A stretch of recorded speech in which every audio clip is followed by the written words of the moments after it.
What if you have a student that's still in diapers? It's actually more common than you would think. This sometimes requires a 504. That's a medical plan for students. Actually, when it comes to OCD, autism, and ADHD, bladder control is actually very common. Or rather, I should say a very common problem. ADHD, I know from experience.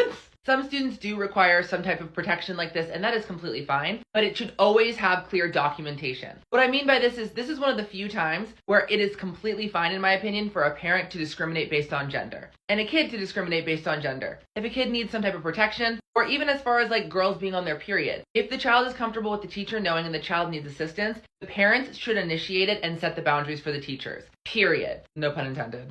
Again, this is actually a lot more common than you would think, and some people do have medical plans for these things. I also know some students that have catheters because of things like neurogenic bladder disorder. Again, accidents aren't uncommon in education at all, but in the end, the student and the parent need to be very clear about who is going to help them with the situation, or if they need help at all. Like, if you don't want a guy helping your daughter change clothes, that is fine. It's something you're allowed to say. As a parent, you have that right. If you don't want a woman helping your son change clothes, that again is completely fine. I would even go as far as to say, like, this is, again, one of those times where you're allowed to discriminate based on gender, even like non-binary. Students should always feel completely comfortable at school and never made fun of. Oh my gosh, bro. I taught kindergarten when you were never allowed to make fun of a student if they ever had an accident ever. Now I teach special education, this happens still, and you are not allowed to shame the student. Again, you should never be embarrassed about something that your body does naturally. This is completely fine, but should require clear instructions in regards to how the child wants help or if they want help with the situation. I hope this helps.